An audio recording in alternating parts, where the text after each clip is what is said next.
What happens when you leave your body and something notices? For many people, astral projection begins with curiosity. The idea that consciousness can separate from the physical body and explore hidden layers of reality has fascinated mystics, scientists, and explorers of the mind for centuries. Yet those who practice astral projection often discover something unexpected very quickly. The astral environment is not an empty void.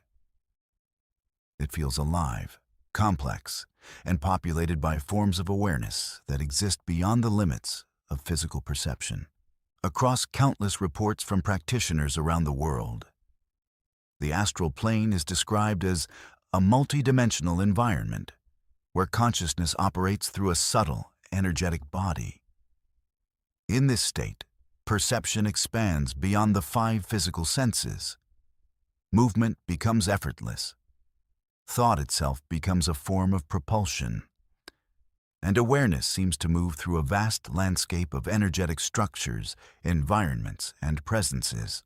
But travelers also report something else. They are not always alone. Many explorers of the astral world describe encounters with other forms of consciousness. Some appear human, perhaps other travelers exploring the same subtle environment. Others feel neutral, almost like background inhabitants of the astral ecosystem. But occasionally, people encounter presences that feel intensely aware of them, watching, studying, or reacting to their presence. These encounters often begin close to the physical body, during the delicate transition between waking consciousness and full astral separation. At this stage, people frequently report seeing shadowy figures in their rooms, shapes forming in the darkness, or silhouettes standing near the edges of perception. These presences rarely act aggressively at first. Instead, they observe. They wait, and their presence alone can trigger a powerful emotional reaction in someone who is experiencing astral separation for the first time. Fear. In the physical world, fear is a survival mechanism. But in the astral environment, emotion appears to function differently. Instead of remaining internal, emotional states seem to radiate outward as energetic signals. Many practitioners believe these signals can be perceived by other conscious entities existing within the same subtle dimension. Fear, anxiety, curiosity, excitement. These emotional states may appear to create energetic patterns that become visible or detectable within the astral environment. To some entities, a newly projected human consciousness might appear like a sudden flare of energy in an otherwise dim landscape. This may explain why encounters often occurred during the earliest stages of astral projection. Inexperienced travelers frequently react to the unfamiliar sensations of separation with confusion or alarm. The vibrations that precede projection, the feeling of leaving the body, the sudden expansion of perception. These experiences can be overwhelming. When fear amplifies these sensations, the energetic signature of the traveler becomes stronger, more chaotic, and potentially more noticeable. Some entities seem drawn to that signal. When confrontations occur in the astral realm, the mechanics are unlike anything in the physical world. There are no muscles, no weight, no conventional weapons. Instead, interaction appears to occur through the direct expression of consciousness itself. Intent becomes force. Emotion becomes structure. Thought becomes action. Astral travelers frequently describe instinctively creating defensive forms when confronted by hostile presences. Some generate fields of light around themselves. Others imagine barriers or shields.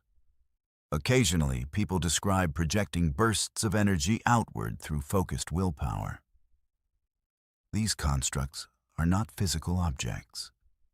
They appear to be symbolic expressions of directed awareness created by the mind and stabilized by emotional control. In this environment, the strength of a traveler's consciousness often determines the outcome of the encounter.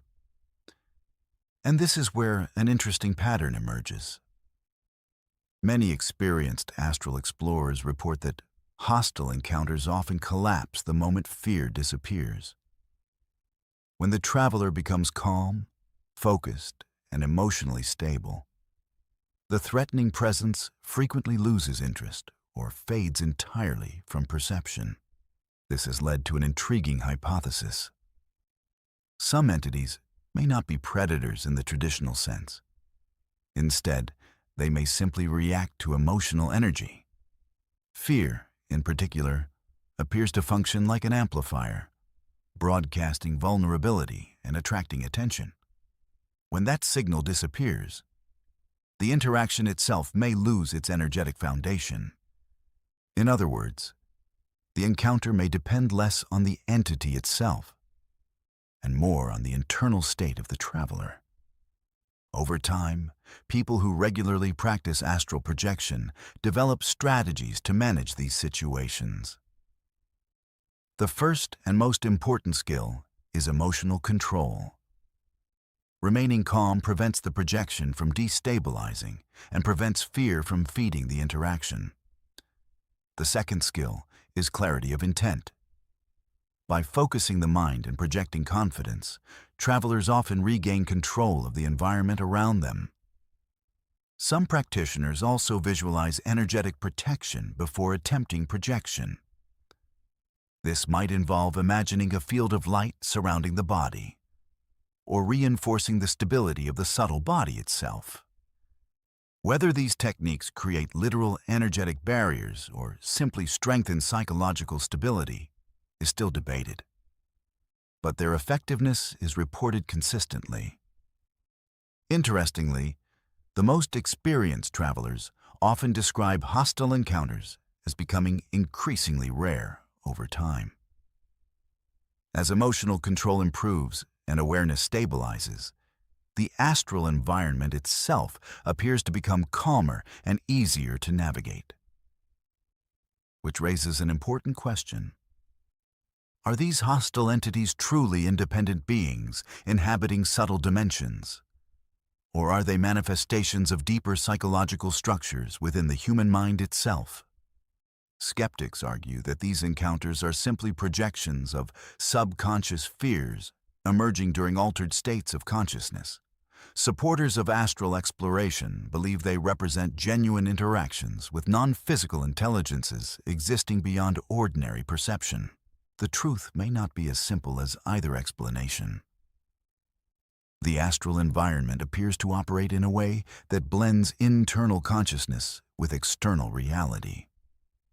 Thoughts shape perception.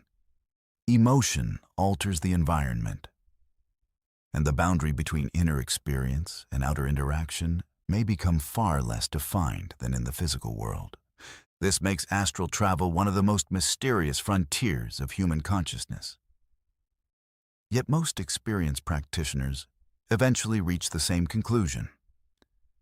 The greatest danger in the astral realm is not hostile entities. It is losing control of your own awareness. Panic destabilizes perception.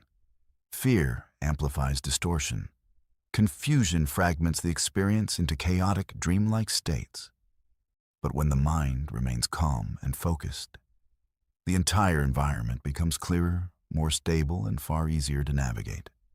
Astral exploration, in the end, is not really about traveling through space. It is about mastering consciousness itself. Those who enter these subtle dimensions are not simply exploring another world. They are encountering the deepest structures of awareness, where thought becomes movement, emotion becomes energy, and identity itself becomes the foundation of reality. And in that environment, the most powerful defense is not strength. It is clarity. Because in the astral realm, the moment you truly know who you are, everything around you begins to change.